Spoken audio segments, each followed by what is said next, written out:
Mari kita berdoa. Terima kasih Tuhan untuk hari yang indah, hari yang luar biasa, hari yang hebat. Jadikan hari ini hari berkat, hari mujizat, hari damai sejahtera. Semua bukan dari Tuhan kepatakan dalam nama Tuhan Yesus, dalam nama Tuhan Yesus. Tuhan berikan hikmat, kebijaksanaan, akal budi, pengertian, supaya kami boleh mengerti kebenaran firman-Mu dan melakukan seturut kehendak-Mu. Jadikan hari ini hari mujizat Tuhan, hari damai sejahtera. Dalam nama Tuhan Yesus, haleluya. Amin. Salam, saudara yang terkasih. Hari ini kita akan mendengarkan firman Tuhan yang indah.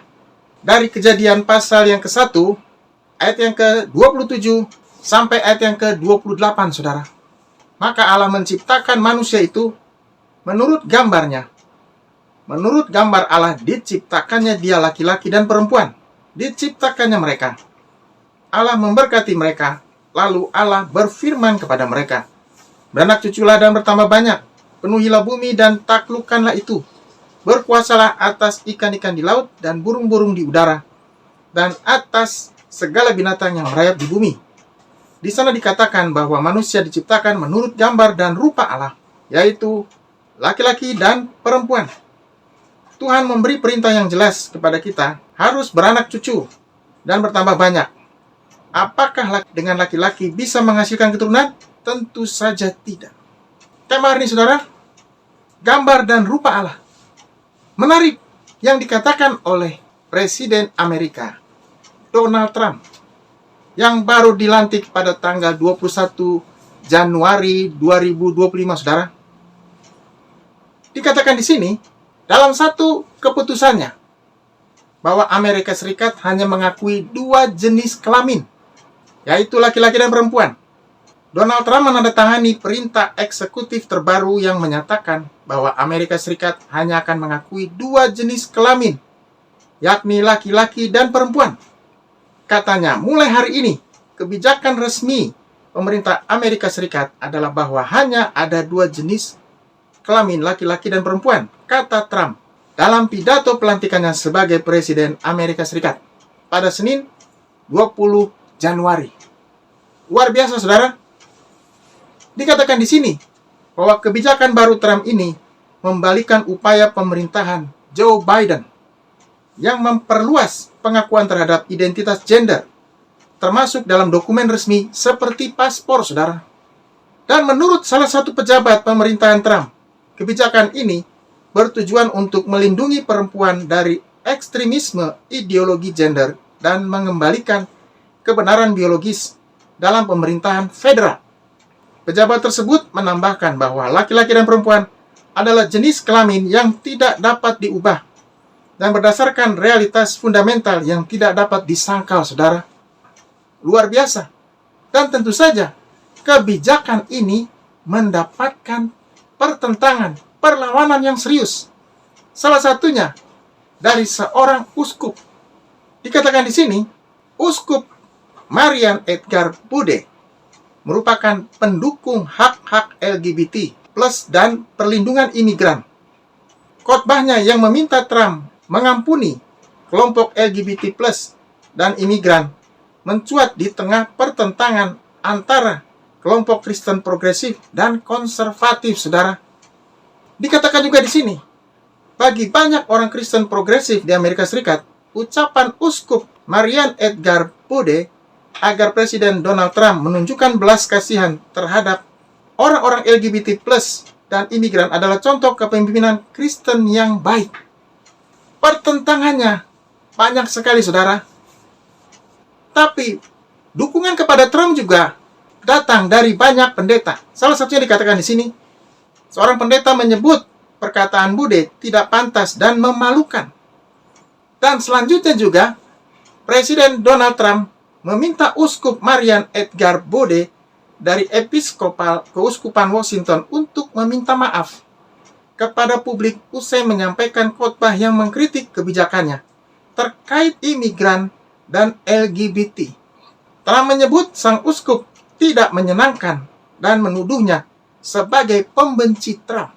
Luar biasa.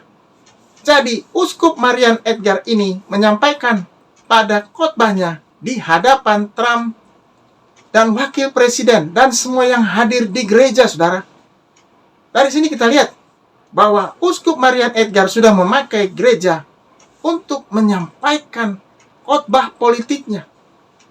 Seharusnya dia tidak menyampaikan hal seperti itu dari atas mimbar. Justru seharusnya dia menyampaikan berita baik, berita sukacita, berita yang memberkati, termasuk kepada presiden, wakil presiden, dan semua yang hadir, saudara. Ternyata mimbar gereja dipakai untuk memuaskan semua hasrat dan emosinya, saudara. Jadi panggilan hamba Tuhan sudah berubah dari membawa berita kebenaran menjadi membawa berita politik. Ini semua katakan bahwa hamba Tuhan harus mendoakan, harus memberkati, dan bukan mendukung hal yang bertentangan dengan Alkitab. Dari sini kita lihat bahwa Uskup Marian Edgar sudah bertentangan dengan Alkitab. Saya mau katakan di sini, saudara, ayat-ayat Alkitab yang menentang kehidupan sesama jenis, pernikahan sesama jenis, hubungan atau apapun itu. Ada beberapa ayat Alkitab yang akan kita baca, saudara. Yang pertama, di Kejadian 1 ayat yang ke-27. Maka Allah menciptakan manusia itu menurut gambarnya. Menurut gambar Allah diciptakannya dia, laki-laki dan perempuan. Diciptakannya mereka. Ayat yang ke-28, Allah memberkati mereka, lalu Allah berfirman kepada mereka, beranak cuculah dan bertambah banyak, penuhilah bumi, dan taklukkanlah itu, berkuasalah atas ikan-ikan di laut dan burung-burung di udara, dan atas segala binatang yang merayap di bumi. Jadi dari semula, Allah sudah menetapkan laki-laki dan perempuan, dan mereka mendapatkan tugas yang luar biasa, saudara, untuk beranak cucu dan menguasai bumi. Bukankah ini hal yang luar biasa? Dikatakan kepada laki-laki dan perempuan, dan bukan yang lain, saudara. Yang kedua, di Kejadian 2 ayat yang ke-18, Tuhan Allah berfirman, tidak baik kalau manusia itu seorang diri saja. Aku akan menjadikan penolong baginya yang sepadan dengan dia. Yang sepadan itu maksudnya laki dan perempuan. Bukan laki dengan laki atau perempuan dengan perempuan, saudara. Alkitab tegas mengatakan, harus beda jenis, bukan sama jenis. Yang ketiga, Imamat 18 ayat yang kedua. Janganlah engkau tidur dengan laki-laki secara orang bersetubuh dengan perempuan, karena itu suatu kekejian. Tuhan sudah jelas melarang persetubuhan laki-laki dengan laki-laki, demikian juga sebaliknya. Bahkan Tuhan katakan di sini kekejian, kenajisan. Jadi dunia mencoreng firman Tuhan, dunia mencoreng rencana Tuhan untuk umat Tuhan, mengubah apa yang sudah Tuhan tetapkan menurut keinginannya, menurut kehendaknya sendiri, saudara. Itu artinya pemberontakan kepada Tuhan. Jadi orang yang tidak ada dalam rencana Tuhan memberontak, orang itu disebut pemberontak, saudara. Selanjutnya dikatakan lagi di sini di Markus 10 ayat yang ke-6 sampai yang ke-8. Sebab pada awal dunia Allah menjadikan mereka laki-laki dan perempuan. Sebab itu laki-laki akan meninggalkan ayahnya dan ibunya dan bersatu dengan istrinya, sehingga keduanya itu menjadi satu daging. Demikianlah mereka bukan lagi dua, melainkan satu. Yesus sendiri mengatakan bahwa sejak awal dunia Allah menciptakan laki-laki dan perempuan. Luar biasa. Inilah rencana Tuhan, saudara. Jadi Tuhan ingin mengembalikan rencananya yang indah dalam kehidupan manusia. Tuhan tidak ingin manusia jatuh di dalam dosa, di dalam keinginan, dalam kehendaknya sendiri. Tuhan bisa memakai banyak orang, saudara. Salah satunya Presiden Amerika Donald Trump. Dan juga saudara dan saya bisa dipakai Tuhan untuk hal itu dan untuk hal yang luar biasa. Saudara yang kasih Tuhan, di akhir zaman ini Tuhan akan bicara, Tuhan akan memberikan rencananya terjadi dalam kehidupan manusia. Dan Tuhan akan membuat setiap orang menyadarinya. Setiap orang ada di dalam rencananya dan setiap orang mengalaminya. Tuhan tidak ingin orang jatuh dalam dosa. Tuhan tidak ingin orang jauh, bahkan meninggalkannya, saudara. Ayat yang terakhir dikatakan di sini. Di Ibrani 13 ayat yang keempat. Hendaklah kamu semua penuh hormat terhadap perkawinan. Dan janganlah kamu mencemarkan tempat tidur, sebab orang-orang sundal dan pezina akan dihakimi Allah. Luar biasa. Tuhan mau kita menguduskan perkawinan dengan tidak melakukan kecemaran seperti yang dilakukan oleh kaum LGBT+, saudara. Jadi mereka mencemarkan pernikahan kudus yang Tuhan nyatakan. Tuhan ingin mengembalikan pernikahan kudus itu kembali hadir di tengah dunia. Tuhan ingin memberikan kasih-Nya dan Tuhan ingin memberikan pengampunannya. Tuhan mengampuni setiap orang yang ingin kembali kepadanya, yang ingin masuk dalam rencananya, dan yang ingin meninggalkan semua kehidupan yang cemar itu. Tuhan menghargai mereka yang mau datang, dan mereka yang mau memberikan dirinya untuk hidup di dalam Tuhan. Firman Tuhan berkata, tinggal dalam aku dan firman-Ku dalam kamu. Mintalah apa saja, maka kamu akan mendapatkannya.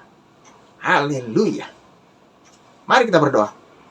Terima kasih Tuhan untuk hari yang indah, hari yang luar biasa. Tuhan melihat tangan-tangan yang terangkat, hati-hati yang terbuka saat ini. Tuhan maaf di dalam hatinya.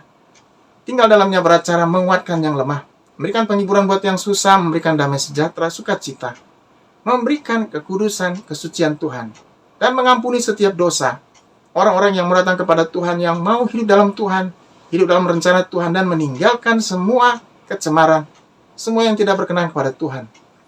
Tuhan memberikan pengampunan yang luar biasa, memberikan damai sejahtera, memberikan kelegaan, memberikan kelepasan, bahkan memberikan rencana Tuhan terjadi dalam kehidupan mereka.